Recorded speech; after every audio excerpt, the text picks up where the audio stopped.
Bonjour à tous. Alors, c'est un message de Willy Baruch. Qui était cet homme? Willy Baruch était un passionné des langues qui a circulé sur le monde, mais qui était donc juif allemand et qui a bien entendu beaucoup souffert de cela. Et donc cela rejoint ce que vous apprenez de plus en plus, c'est-à-dire que il y a eu en 1950 l'ultime manifestation divine qui s'est passée sur la terre, à Montfavet, et Dieu avait besoin d'un troisième larron, puisqu'il avait déjà en tant que futur esprit Marie et Thérèse. Marie, vous la connaissez, Thérèse de Lisieux, mais ils étaient déjà presque trop loin de nous, et donc il fallait une présence d'amour, et c'est lui qui est devenu une présence d'amour, parce qu'il a eu une affection sincère par rapport à Georges Roux, donc à la manifestation divine, le fameux Christ de Montfavet. Et moi, je l'accueille parce que j'aime cet être, et vous allez voir que il n'y a que lui qui peut nous aider, par rapport à tout ce qui est donné par l'État, par tous les gouvernements, par les philosophes, etc. On est loin de ce qu'il peut nous apporter. Donc Willy, c'était le 17-10-2012 quand je l'ai commencé, et je l'ai fini hier, le 28. Amour, mes chéris, j'aime et je suis aimé. Ce que tout le monde cherche est mon état. Le moi thérésien coule, mais chahute, ce qui ne peut plus avoir seulement 2 pieds dans la glaise. C'est aussi notre moi. Dans les révélations extrasensorielles qui déchirent mes horizons, la terre dans son état n'y a plus sa place. Sa fonction merveilleuse reste écrite, mais tachée. Elle n'y est pour rien. C'est seulement l'homme, mon frère, qui s'emploie à la faire tourner à l'envers, par touches violentes de curiosités inutiles. Dieu freine de toutes les façons les conséquences de l'indifférence pour la vie. Cela te gêne dans les entournures, dans tes compréhensions, te révélant d'une façon ou d'une autre la voie de ton bonheur. Mais le point d'honneur que tu mets à résister aux pressions successives fait des étincelles qui promettent l'incendie. Suis-je ou ne suis-je pas? Là n'est plus la question. Quand Dieu est révélé, les alternatives se résolvent à l'aimer par-dessus tout. Moi, je peux toujours me qualifier. Je suis vivant. Je suis une présence d'amour. C'est mieux que ce que l'homme dit de lui. Je suis fatigué. Je suis dans l'expectative.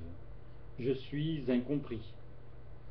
L'élévation est difficile dans ces cas-là, et il est impossible d'effleurer la connaissance du « je suis » tout court. Dieu seul est, car il n'est pas raisonnable de nommer toutes ses valeurs, ses qualités, ses états ou ses formes d'amour. L'aspect qui nous frôle le plus dans ce moi est un grand mot, vie.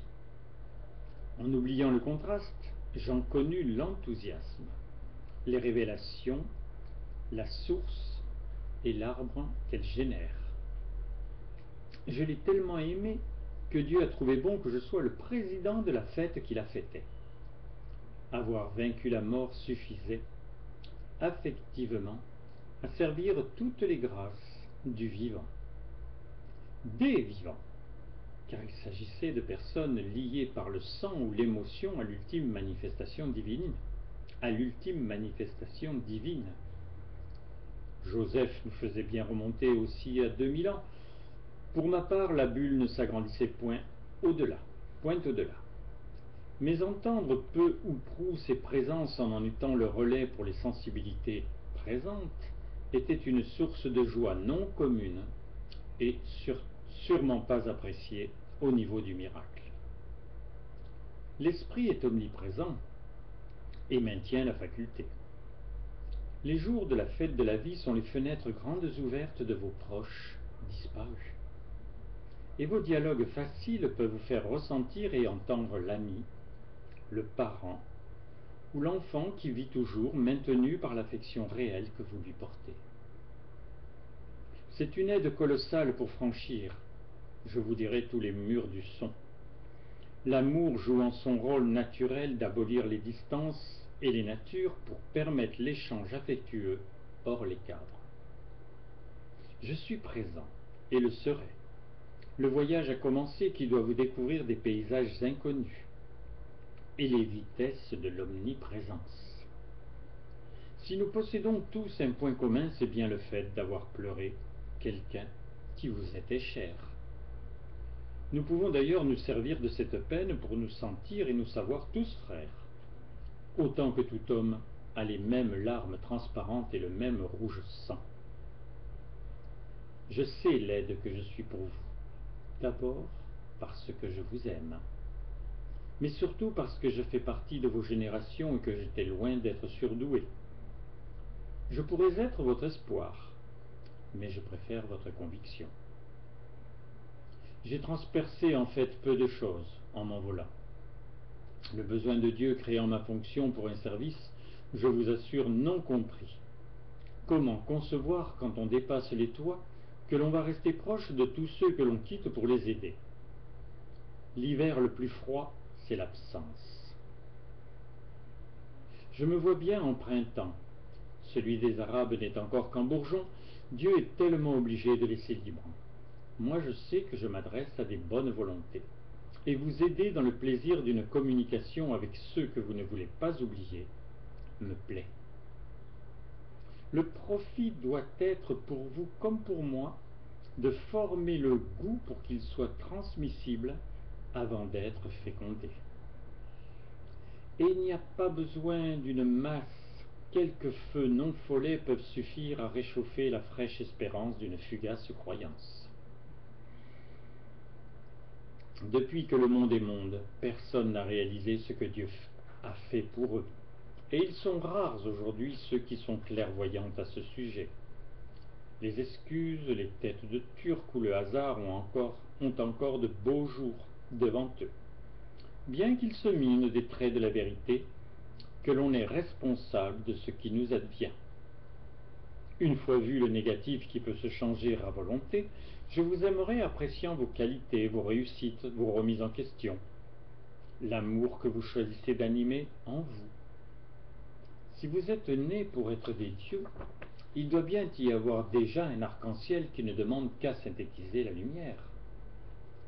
Je me prends en critère, et je vous ai déjà dit que je n'appréciais plus grand-chose de moi. Mais le regard du Créateur posé sur toi ne s'embourbe jamais dans ce qui te limite. Il voit, car il sait, la belle responsabilité que tu as prise, le courage que tu manifestes pour donner le plus à tes enfants, le sourire que tu crées alors que des ennuis t'accaparent. Il sait tout, mais casse la gangue régulièrement des diamants qui ne te restent plus qu'à ciseler. Même si la vie est au présent, un jour difficile t'amènera obligatoirement au lendemain, nouveau et sûrement complètement différent. Un malheur n'arrive jamais seul et derrière nous. Dieu a les moyens de colorer les aubes différentes et nous sommes les peintres qu'il a formés. Il ne faut souvent qu'un détail pour désirer la vie. La mort proche remporte la palme, mais ressentir un bonheur profond suscite l'appel de la pérennité. Aimer doit rimer avec éternité. Quel amoureux peut accepter la pensée de comment je serai quand ses yeux ne seront plus de braise pour moi? Pour moi, le détail fut de taille. Je ne voyais plus que par les yeux de la manifestation divine. Le regard ébloui du paralysé qui voyait et percevait Marie m'avait ouvert les verrous. L'autre côté devenant familier, l'utilitaire perdant ses avantages, le délabrement tellement apparent du monde après 2 guerres, le ciel et sa connaissance me faisant des clins d'œil, j'étais prêt à traverser le miroir et côtoyer les enfers pour trouver mon Eurydice. Empreint d'amour, je n'avais que l'envie de n'être plus que cette présence et ses actes. Je vous dirais que c'était cela ou rien, à part ceux qui viennent s'endormir dans les dortoirs de Morphée, quand Dieu a fini par choisir son moyen le plus approprié, le choix de dire oui est sans délai. D'abord car c'est son besoin et qu'il nous travaille au cœur et au corps pour rendre pratiquement impossible l'échec de la réponse. Et il a le désir ardent que l'existence se perde derrière la ligne de tous les horizons. L'homme a existé et existe. Ces je t'aime pour la vie n'avaient même pas l'espoir des mots. Mais l'impression d'amour d'être à deux souffre difficilement une autre expression. Amour, toujours, éternellement, sont les couleurs inconnues de l'arc-en-ciel après la pluie. La vie inclut les plus hautes valeurs. L'on n'aime en vérité que ce que l'on connaît.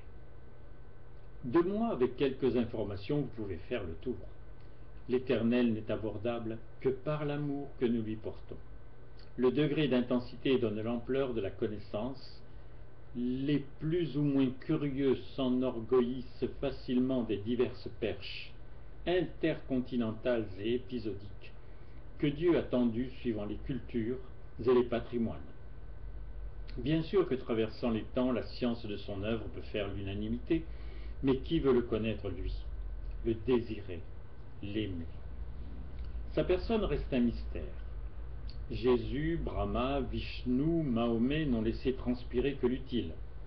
Au mieux, c'est le plaisir de la curiosité, le suc du savoir qui prime. Thérèse, bien aidée et de façon primaire, touchait aux cimes. La création est belle. De quelle merveille doit être fait le Créateur? Cela suffit à Dieu pour la faire vivre, mais c'est l'être morte pour ses générations. Vous ne pouvez réaliser que l'importance capitale du foyer entier. La passion créatrice de Dieu ne pouvait suffire. Rien de ce qu'il avait produit ne pouvait servir, mais dans la plénitude de n'avoir besoin de rien ni de personne, il faisait naître en contraste l'envie d'avoir des correspondances. Engendrer amour, encore selon sa volonté, après 2 millions d'années, cette merveilleuse création devait éclore. La vie une et continue assurait un deuxième, prédisant la multiplication. Tu dois comme moi adorer ce désir qui m'a rendu vivant et le fera pour toi. Aimer les besoins les plus subtils de ton Créateur, c'est commencer à le connaître. Et les questions cruciales de Shakespeare et tant d'autres trouveront leur réponse. Un exemple? Qui suis-je? Une volonté, je te dirais, absolue, dotée d'un cœur à épanouir. La création te donne cette leçon. Cette attention que tu vas donner à la graine, l'arroser mais pas trop, la mettre à l'abri du vent et du froid, élaguer ce qui ne lui sert pas, et connaître le plaisir, quelques jours après, de voir la couleur de sa nature en bouton, puis l'éclatant éblouissement de la fleur. Ton cœur n'a pas le droit à moins. Ton âme a l'obligation de ce printemps. Si je t'en parle aussi facilement, c'est que je me suis vu en charbon, me purifiant jusqu'au diamant par la magie de l'amour. Mes mots organisent la fête de la vie. Où que tu sois, tu peux avoir ma présence, celle des êtres que tu ne vois plus, mais que tu chéris. Le foyer entier et le régisseur se donnant les moyens de t'atteindre. Que tu sois saint ou larron pour la résurrection définitive par ton propre besoin. Amour, mes chéris, votre oui.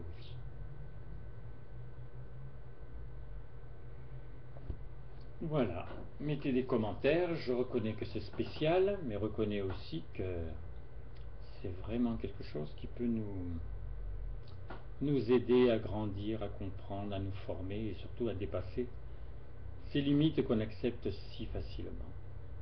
Amour à tous.